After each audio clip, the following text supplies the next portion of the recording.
Hello, how you doing today? Glad to have you back. It was nice to be with our group, but it's good.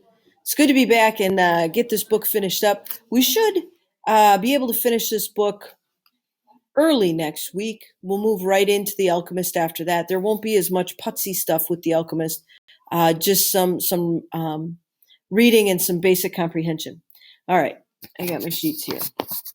I don't know if you realize, but I have bifocals on, so I'm constantly moving my head up and down. All right. Hopefully you caught up. You had choice reading time. You had time last night. So if you were behind and you hadn't read 3 yet, chapter 3, hopefully you've caught up. If you have not read chapter 3, then you should stop the video here. And you need to read chapter 3, because what I'm going to do next is I'm going to talk about it. I'm going to ask some questions. I'm going to have some conversation and sort of lead people through the understanding of chapter 3. And if you haven't read it, I got to quit moving my face around. If you haven't read it, then you just pause it. Pause it here. Open up your book and finish chapter 3. Know that you're behind, though. It's very difficult to catch up in an advanced class when everybody else is where they're supposed to be, and there's only 2 or 3 of you who are behind and are trying to get caught up. So anyway, just get yourself caught up. Pause it here. Catch yourself up. Join us later on. All right. So for those of us that did finish chapter 3, what a chapter. From now on, every chapter that you read, something crazy is going to happen. So make sure you're watching for it. There were some quotes that got me thinking, and I was thinking about them when I was looking over your charts, the ones that look like this. Ooh, go this way. Those charts. I was looking over them, and it made me think about some things, and I wanted to share some of my thoughts with you. So here's some of the wonderings and things that I've been thinking about. First of all, we have the priest, right, from your chart. And when he's hears about the pearl, what's the first thing he says? First thing he says is, there are some certain repairs that are necessary to the church. And then he starts to wonder, I wonder what that pearl is worth. And then he starts to consider if he's baptized the baby or married Kino and Juana, right? So in other words, how much do the repairs cost? Because that's what I'll charge them. And I want to say that Steinbeck, our author here, is implying sometimes that there are religions that do God's work for a price. You got to be able to afford God. And that's a very subtle but interesting statement. And certainly back when this book was written would have caused just mass hysteria because everybody would have been all angry, right? So then I look at the shopkeepers, and out of everybody, they're the most innocent. I mean, they're shopkeepers. Their job is to make money. They're selling things. So of course, they're excited because they know he's going to want new clothes, especially if he's getting married. He's got to be looking good. So I don't have too much about the shopkeepers, but the doctor, could you believe the doctor? You got to be kidding me. So first of all, I don't know if you caught this. He's visiting with an old woman. This is way at the beginning of the chapter, like 10 or 11, right, on the iPad. And he's visiting with this old woman. And the quote is that Steinbeck writes, he sat with a woman whose illness was age, though neither would admit it. So she doesn't want to admit she's old. But let's say, her hip hurts, her knees hurt. And so the doctor's sitting there too, because she comes to him and says, my knees hurt, my hip hurts. He doesn't want to say it's age. Why doesn't he want to say age? Because he wants her money, and she's willing to pay as long as nobody tells her she's old. How messed up is that? I feel like that still goes on in our society. I'm somebody who doesn't dye my hair, for example, but I know there's a lot of women who once they get older and they start to get gray hair, they dye that hair right away. That's not me. But anyway, people are afraid of age. Don't be afraid of age. All right. Then, after he hears about the pearl, he says, oh, he's a client of mine. He's not a client. You turned him away when that kid was sick. I'll get back to that doctor later. How about the beggars? The beggars say, and this is a quote from page 11, according to the iPad, there is no alms giver. And now an alms giver is somebody who donates, okay? So there is no alms giver in the world like a poor man who is suddenly lucky. What an interesting statement. In other words, the beggars know that because Kino has been poor and now he has money, he's so willing to give. What does that say about society? What does that say about people who do have money? Interesting. It's just interesting. The pearl buyers. I don't know if you caught this, because when I went through your charts that look like this way, these charts, when I went through those charts, there was only a handful of people who mentioned this. Now, there's a lot of you that still owe these charts. You got to get those turned in. All right. On page 11, it says, for there were not many buyers, really. There was only one. But all the buyers are in separate offices. So think about it like this. There's one guy who they call him the patron, right? He's the boss. He's the guy in charge. And so he has other people who work for him in 3 separate offices. But they all are buying the pearl for the one boss.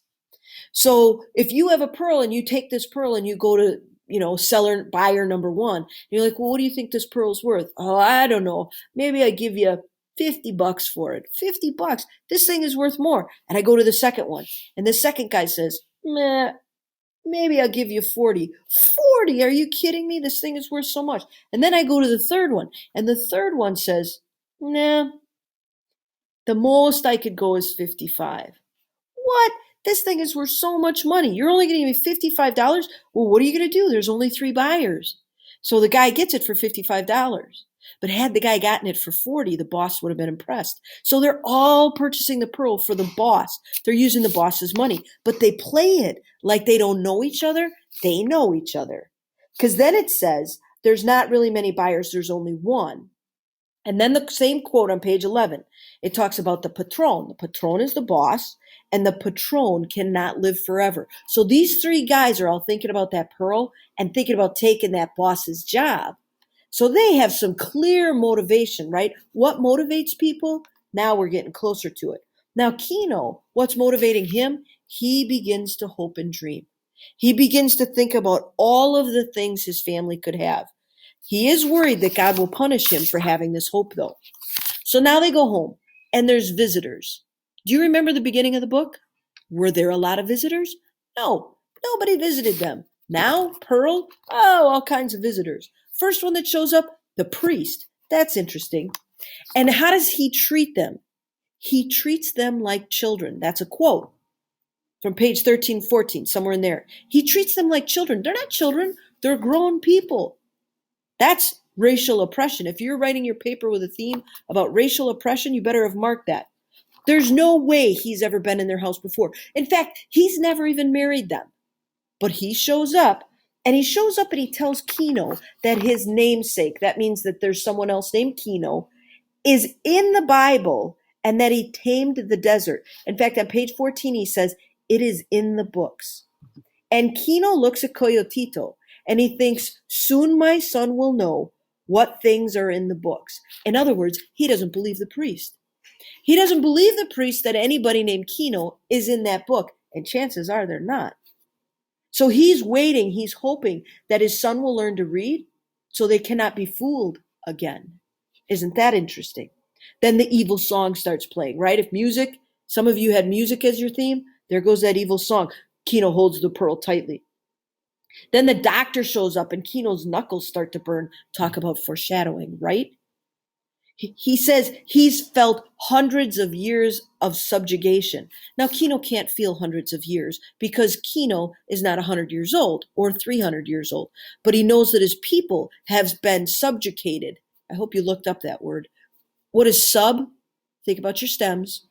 Yes, sub means under. They have been pushed under by this other race. Social oppression, you better have marked page 15. All right. Kino doesn't want to let him in. He doesn't trust this doctor, but he lets him in anyway. He shouldn't have done that. Kino's race loves tools. That's what the doctor says in his mind. He says, well, their race loves tools. So he goes to his tool bag and he takes tools up. Like, oh, yes, look at these tools. Because Kino's race works with their hands, right? They don't read. They're not lawyers. They work with their hands. And so to look fancy, the doctor pulls out all kinds of fancy tools. Oh, yes, look at this, right? He gives the baby a white powder. Did you catch it? Do you know what that was? Poison. He gave the baby poison. Oh, That made me so mad. And then the doctor leaves. He's like, well, I'll try to come back. Hope we were here in time. He poisoned the baby.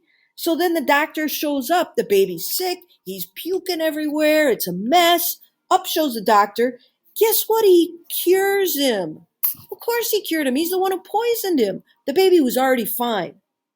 So then the evil music is playing, and the doctor says, when do you think you could pay your bill? And Kino's like, oh, well, I have a pearl. Oh, you have a pearl? I had no idea you had a pearl. What a liar. I hate this doctor guy. Hate's a strong word, but I sure don't like him. So the doctor says, well, if you want, I'll sell the pearl for you. I'll keep it safe. Don't you worry. Kino's like, I don't trust this guy. You're not getting my pearl. And Kino's eyes flick involuntarily. This is like page 19, over to where he hid it. And the doctor sees that. And as soon as the doctor sees that, he's like, oh, well, my business is done here. And he leaves. And now I'm worried because the doctor knows exactly where it's hidden. But don't worry, Kino's smart. Kino saw that and he thinks to it. And before he goes to sleep, he digs up the pearl and he hides it in a different spot. I think it's under his head maybe even. And then he goes to sleep. He wakes up and all of a sudden he hears evil music in his head. And he hears somebody inside of his hut digging in the dirt. Right? Oh my gosh, somebody's inside my tiny little hut. So he reaches for his knife. He gets smacked in the head. He stabs at the guy. The guy takes off. No pearl. The pearl's safe. Do you remember the quiet, peaceful Kino? Remember the waves lapping, the little fiddler crabs popping up out of the sand? Where is that Kino? This is crazy Kino. And if you're writing about greed, those are things to think about. So what does Juana do? Juana says, you are bleeding. This is a mess. This is horrible. Throw the pearl away. Kino says no. Because he's hoping he can get out of this mess he's in and the subjugation and the poverty and the ignorance, not being able to read. I cannot get rid of the pearl, even though I know it's going to bring evil. What a chapter. Are you kidding me? Oh, I don't like that doctor. Wait till you see what happens next. You guys are moving into chapter 4. It's going to start on page 21 of your iPad, and it'll finish on page 30. So that should be enough to be able to get that done in this period. I'm not going to have you doing discussion groups for this chapter. I just want you to focus right now on what you need to do. So, there's a vacuum cleaner. That means I got to go soon. Can you hear it? All right. Remember to collect vocabulary on your theme tracker, and remember to collect information on your theme, right? You got to keep up with that. Make sure you're writing page numbers down. It's so frustrating to have to write a paper and have, hey, does anybody remember when the doctor did this? Hey, does anybody remember when the priest showed up? Oh my gosh, make sure you're writing pages down, okay?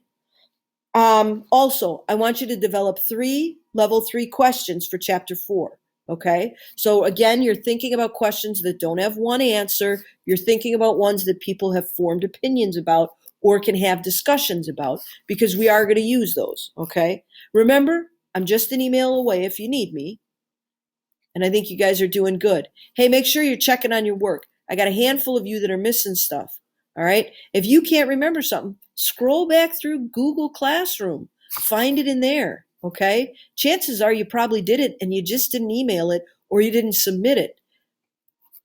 Just so that you know, from now on, chapters 4, 5, and 6, that stuff is going to be summative. So if you're not doing it because you don't want the grade, you better make sure you step up and you get caught up. All right, guys, have a great day. Friday, hopefully if we have a chance, we'll move on to chapter 5. Talk to you later.